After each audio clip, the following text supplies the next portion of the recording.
Je m'en souviens. Avec Gilles Proulx. Aujourd'hui, chers amis, à Je m'en souviens, j'aimerais qu'on se souvienne un peu plus du rôle de cette femme extraordinaire qui a été consacrée par les féministes récemment dans les livres d'histoire comme la cofondatrice de Ville-Marie Montréal, aux côtés de Monsieur de Maisonneuve, dont on ne parle pas beaucoup dans le cadre des fêtes qui s'en viennent.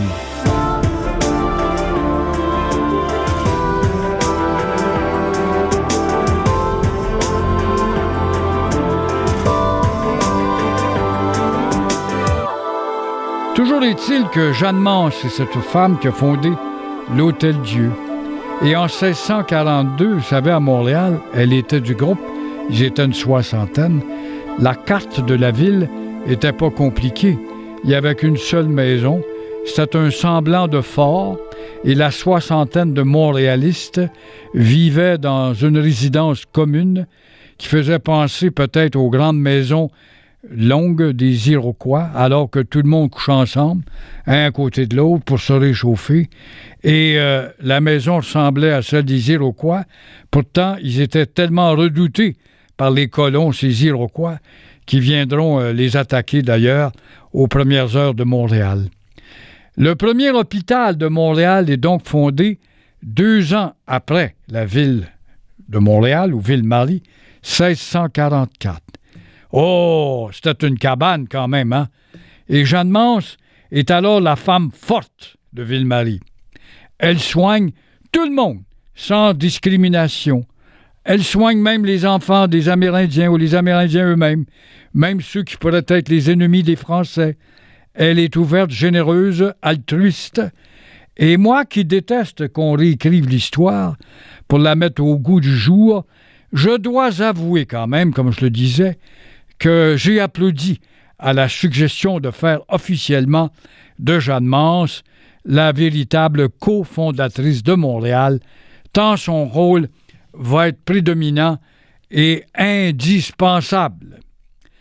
Comment vous expliquer toute son importance dans le décor de Ville-Marie? Non seulement Montréal a été la première ville d'Amérique du Nord, faut-il le dire, à avoir aussi rapidement, après sa fondation, un hôpital en bonne et due forme, fallait le faire. Qui allait à son hôpital en ce début, en ce Ville-Marie embryonnaire? Il y avait des gars qui s'étaient blessés en construisant, je sais pas moi, des maisons, des forts, pour ne pas dire des cabanes. Il y avait les victimes de torture, ceux qui avaient été capturés par quelques Amérindiens. On les avait attachés à un poteau, martyrisés, leur enlever les ongles. Et notamment ceux qui se sont fait scalper, par exemple, qui viennent en effet y chercher des bons soins de Jeanne Mance. Il va sans dire, quand on s'est fait scalper, on voulait goûter à de l'esthétisme, mais la médecine esthétique n'était pas très répandue à cette époque. L'Hôtel-Dieu de Ville-Marie fut donc la première industrie de la ville, si on peut dire cela.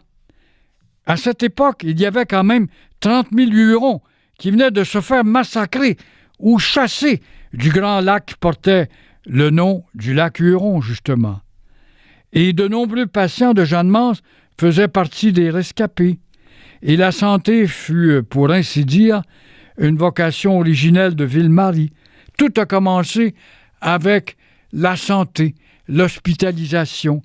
Alors, ne soyez pas étonnés si Montréal est devenue une ville de référence en matière d'hospitalisation, si nous avons fusionné nos savants services avec ceux de la ville de Lyon en France, où là on pousse beaucoup la recherche notamment, ce n'est pas pour rien.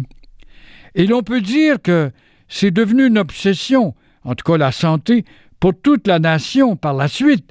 Notez que le seul saint catholique québécois, le frère André, qui est devenu un saint, comme je disais, était un thaumaturge, un guérisseur. Il guérissait par la prière, lui. Alors, quelle est l'attraction touristique numéro 1 à Montréal? C'est drôle, hein? C'est l'Oratoire Saint-Joseph. 3-4 millions de visiteurs par année. Ce lieu bâti à la demande du frère André, où les malades, comme au temps de Jeanne Mance, viennent encore à Montréal dans l'espoir d'une guérison. C'est l'assurance maladie de la laïcisation des soins infirmiers plus que le rapport parent qui a laïcisé l'école, qui ont fait s'effondrer l'Église au Québec. Les télétons organisés pour guérir les malades sont presque une religion dans les années 80-90, en tout cas à la télé. En 2003, Jean Charest commence à crier, à clamer « Notre priorité, c'est la santé ». Et un mantra électoral efficace pour se faire élire des médecins, ce sont les nouvelles blouses blanches qui remplacent les robes noires, cette espèce de communauté de mantras, si on veut, ce nouveau clergé, dirige maintenant le Québec. Jeanne Mance, qui avait à cœur de propager la foi autant que la santé, serait probablement déçue de voir que près de 4 siècles plus tard, on a totalement détaché l'une de l'autre et pendant longtemps, la grande fierté des familles, c'était qu'un des leurs enfants, devienne un prêtre, signe des temps maintenant, on veut des médecins ou des infirmiers. Autre époque, autre mœurs, n'est-ce pas?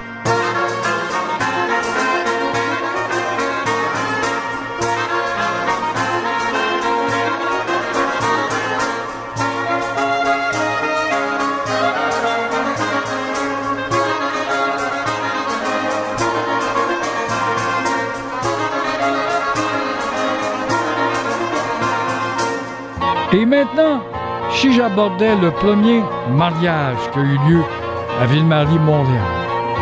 Ça a été un grand moment, ce 3 novembre 1647. La ville est drôlement jeune. C'est là que lieu le premier mariage célébré à Ville-Marie. Il a fallu attendre 5 ans. Il y avait une proportion de 19 hommes pour une femme à l'époque. Pensez-y, il s'agissait soit de jeunes filles trop jeunes pour être mariées, soit de nonnes obligées à la chasteté, soit de femmes déjà mariées au moment d'arriver en ville. Alors on comprend mieux l'ardeur de certains hommes à aller commercer avec les Amérindiens, et particulièrement les Amérindiennes, qui ont la cuisse généreuse, dont la population était, en tout cas, assez hospitalière. Et toujours est-il qu'il était plus facile de fonder une famille chez les Indiennes que chez les colons, puisque nous n'avions pas assez de femmes. C'est Jean Talon qui va supplier « Paris, envoyez-nous des femmes ». Et Paris répond « Mariez donc des Indiennes ». Mais on ne pouvait pas les marier aussi aisément, les belles Indiennes, parce qu'elles appartenaient à des familles nomades, elles disparaissaient, revenaient 2-3 ans plus tard, était bien difficile de tomber amoureux d'une belle Amérindienne. Alors ce manque chronique de femmes explique pourquoi on fera venir plus tard les filles du roi à Ville-Marie, et Marguerite Bourgeois va en prendre soin. Mais je vous parlais de Jeanne Mance, de la santé et du premier mariage. Et concernant ce premier mariage chez nous, à Montréal, 1647, eh bien, c'est Mathurin Meunier et Françoise Fafard. S'il y a des Meuniers à l'écoute et des Fafard, dites-vous que vous appartenez à l'essence de la naissance de Montréal. Et toujours est-il, pourquoi il faut évoquer aussi les descendants. Les descendants de Françoise Fafard et de Meunier, on retrouve parmi ceux-là, tenez-vous bien, Madonna, la grande chanteuse américaine, et Céline Dion, la québécoise américaine à la fois.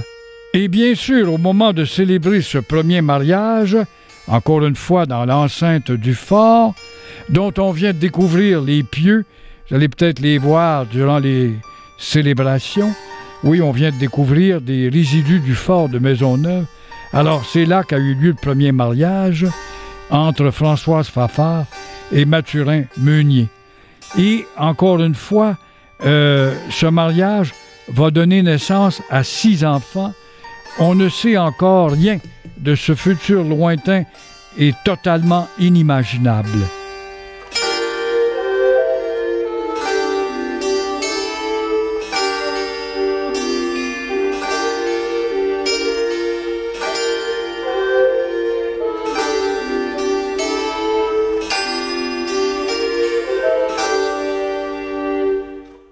Il est sans doute aussi difficile pour nous d'imaginer le Ville-Marie de 1647, qui ne s'appelle pas encore Montréal, et que pour les époux Meunier de concevoir dans les années 2010, alors que les vieilles pierres du Montréal historique, pourtant si jeunes, si on compare l'histoire de Montréal avec Paris ou Rome ou Jérusalem, nous semblent chargées d'années d'histoire.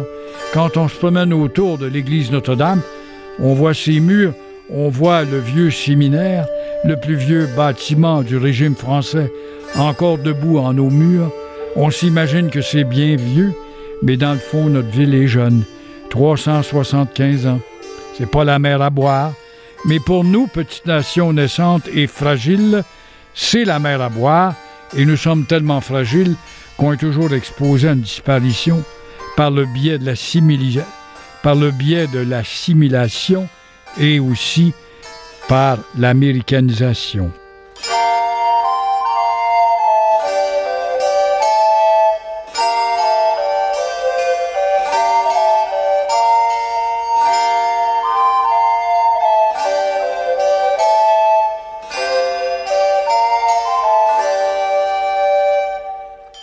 Alors, rien n'était sauvé à cette époque, mes chers amis.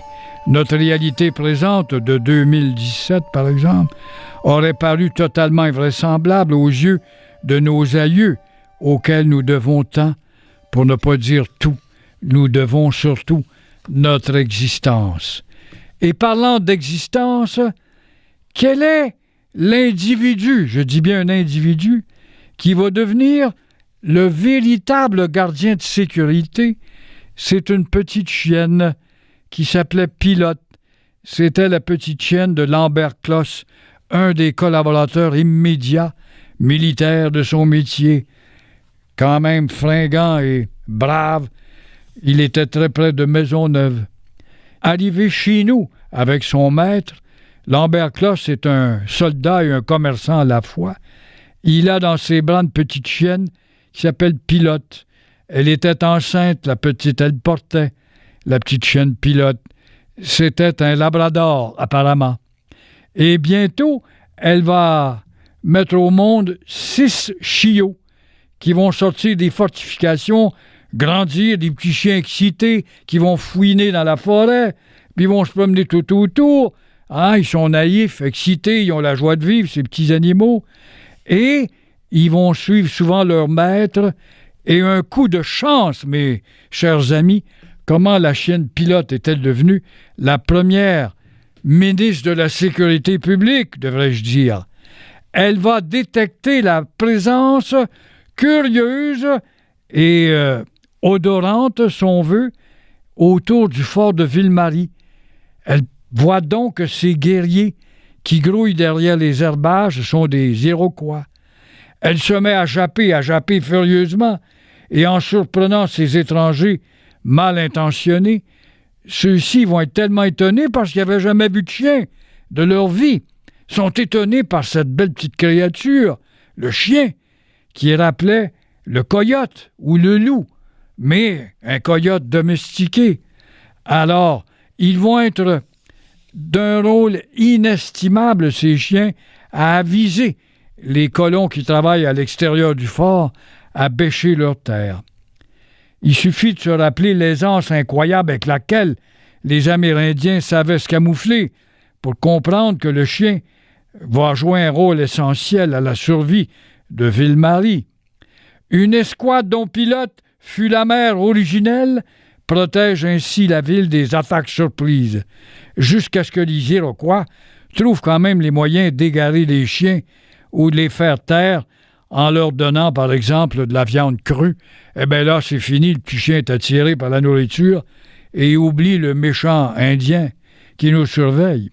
Mais quand même, elles vont avoir un rôle inestimable. Et notre ville, qui traite aujourd'hui si mal les animaux, de nos jours, a ainsi été sauvée d'une attaque imminente grâce à la vigilance d'une chienne Pilote. Ce sont en effet plusieurs centaines de guerriers iroquois embusqués que de Maisonneuve et Lambert Closs vont découvrir pour les chasser. Ces assaillants voulait ni plus ni moins nous détruire, brûler le fort, tuer les Français qu'il y avait là, qui venaient d'être les fondateurs de cette petite ville, vulnérable, et qui nuisaient, ces Français, à leur commerce parce qu'ils voulaient, eux autres, commercer avec les Français. Mais voilà que nous avions accueilli les Algonquins et les Hurons avant eux. Et la parole étant donnée aux Hurons et aux Algonquins, on reste fidèles à notre parole.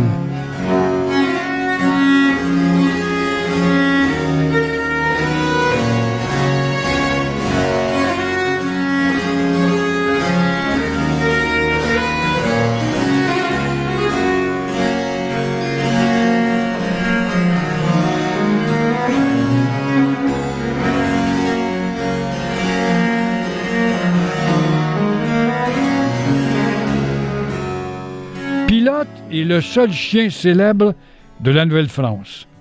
Son maître, Lambert Closse, est souvent représenté en sa compagnie, notamment, si jamais vous prenez une marche et portez attention, au beau monument de Maisonneuve à la place d'Armes.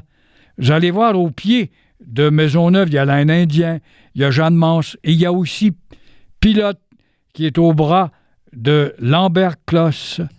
Et le maître de la chienne va périr, lui, hélas, Lambert Closse, en 1662, au moment où il aura vécu 20 ans à Montréal-Ville-Marie.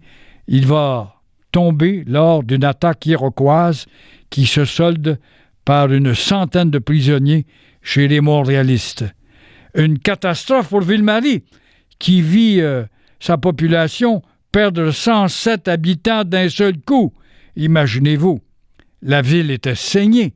Et heureusement, les alliés amérindiens des Français, les Algonquins et les Hurons, vont venir et attaquer les Iroquois pour libérer les prisonniers, les 107 en question.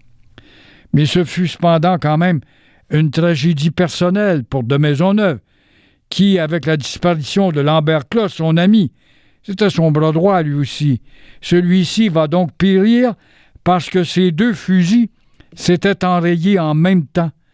Et on sait combien le fusil a été important pour assurer la suprématie militaire des Européens en Amérique.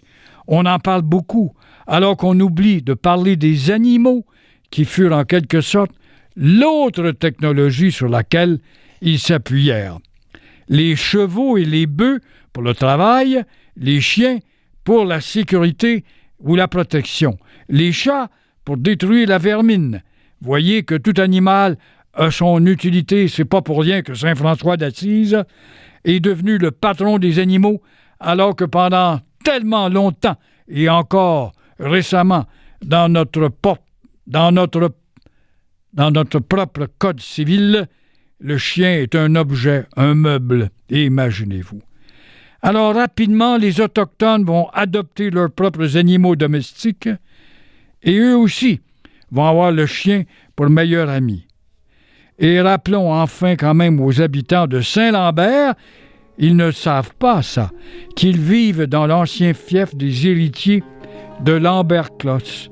Lambert Closse va recevoir ces belles terres de M. de Maisonneuve, plein de gratitude pour l'héroïsme du grand disparu, et Lambert Closse n'aura pas eu le temps d'aller s'installer dans les terres de Saint-Lambert.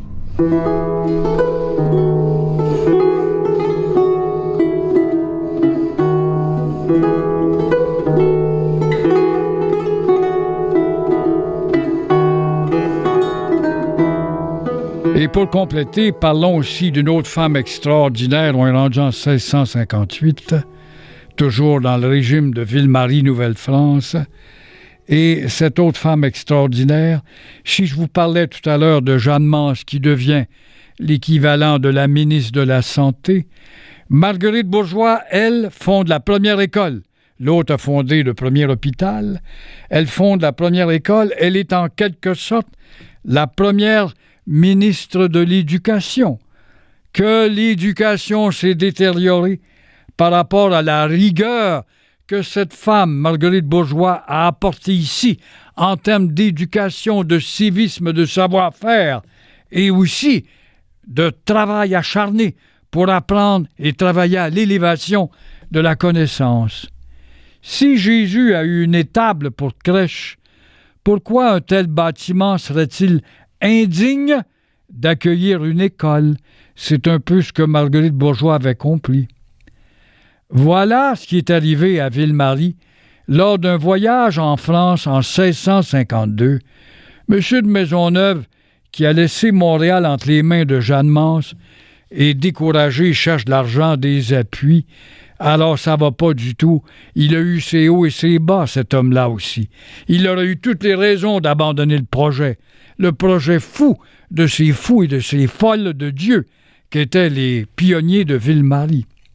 Mais le voilà en France pour essayer de reconvaincre et d'amener du monde. Et il rencontre justement une amie de sa propre sœur, Maisonneuve. Il s'agit de Marguerite Bourgeoys, elle a 33 ans. Elle accepte de devenir une professeure pour les enfants amérindiens et français. Et à cette époque, on ne fait rien au hasard. On veut des indications divines. Marguerite Bourgeoys dit avoir eu une apparition de la Vierge qui lui a dit « Va, je t'abandonnerai pas si tu te rends là-bas dans ces terres nouvelles. » C'était quoi l'appel? Peut-être qu'on a idéalisé, on a peut-être charrié, imagé. L'appel, est-ce que c'était une voix de Dieu qui vous parlait ou de la Vierge? L'appel, ça pouvait être aussi, dans le cas de Marguerite Bourgeoys ou d'autres, une insistance après avoir eu une idée de vouloir faire quelque chose de nouveau, de relever un défi. Cette insistance vous revient dans la tête à tous les soirs en vous couchant jusqu'à ce que vous vous décidiez. Et c'est ça qu'on peut appeler justement le message, l'appel. Alors, Marguerite Bourgeoys, arrivée à Ville-Marie, elle débarque en novembre 1653. Elle ne peut pas remplir immédiatement ses fonctions de professeur parce que tous les enfants sont morts, imaginez. Le taux de mortalité infantile est absolument assommant en Nouvelle-France. Il y avait toutes sortes de maladies qui pullulaient. Non seulement le vent, puis le froid, puis les grippes, puis le rhume. Il y avait les menaces aussi, les épidémies. Alors, quand ce ne sont pas les maladies qui emportent les enfants, ce sont des accidents ou encore des attaques des Iroquois. C'est seulement en 1658 que de Maisonneuve donne une étable à Marguerite Bourgeoys qui, après tout un nettoyage de fond en comble de cette étable, va installer les premiers écoliers de Montréal, de Ville-Marie. À l'étage, elle organise une chambre ainsi qu'un dortoir pour ses petits protégés. Ils accèdent à ces quartiers par une échelle à laquelle ils grimpent la nuit avant de se barricader. Pourquoi? Parce qu'ils avaient peur. La peur d'une attaque iroquoise et au rez-de-chaussée, ça aurait été plus facile. Il faut se rappeler qu'à cette époque, les Iroquois avaient décidé de chasser les Français de l'île de Montréal. Et ils peuvent décider n'importe quand de se liguer et de venir massacrer la population de Ville-Marie. Mais ils ont autre chose à faire pour l'instant. Et ce sont surtout les affreux nuages de moustiques voraces qui empoisonnent la vie des colons au début. C'est pas les Iroquois. Marguerite Bourgeoys instille aux premiers Montréalais des valeurs éducatives étonnamment modernes. Elle refuse de tenir compte des classes sociales. Quelles leçons quand même! Écoutez, on est aux premières heures de Ville-Marie à l'époque. Tenez compte de la mentalité du temps. On doit, selon elle, accueillir les élèves et se comporter à leur égard sans distinction de pauvres ou de riches, de parents et amis, ou de personnes étrangères, jolies ou laides, douces ou grondeuses, petites ou grosses. Elle préconise un usage très limité des châtiments corporels. Chose qui n'existe plus aujourd'hui, c'est l'élève qui donne un châtiment au professeur. Cette mentalité préfigure celle qui, de nos jours, va sans doute trop loin lorsqu'elle dépouille le maître de son autorité pour la confier à l'élève qui, dès lors, n'apprend plus rien. On le sait, ce sont les enfants qui élèvent les parents en Amérique. Aujourd'hui, nos écoles ne sont plus d'anciens bâtiments de ferme destinés aux animaux domestiques, mais Montréal a quand même honte de ses multiples édifices scolaires, souvent de laides bâtisses, gangrénés par la moisissure. Et quand on parle de violence à l'école, j'ai toujours une pensée pour les élèves de cette sainte femme qui est Marguerite Bourgeois, qui redoutait d'être attaquée par les guerriers iroquois. Gageons qu'ils étaient trop occupés à se serrer les coudes afin de survivre pour penser à se battre entre eux. C'était la solidarité la plus totale qui existait en ces premières heures de Ville-Marie. Il fallait se serrer les coudes, la menace était là, elle ne provenait pas seulement des Iroquois, elle provenait du climat contre lequel on avait constamment à combattre, les inondations et les maladies sur place, et plus tard, les vraies guerres entre la France et l'Angleterre.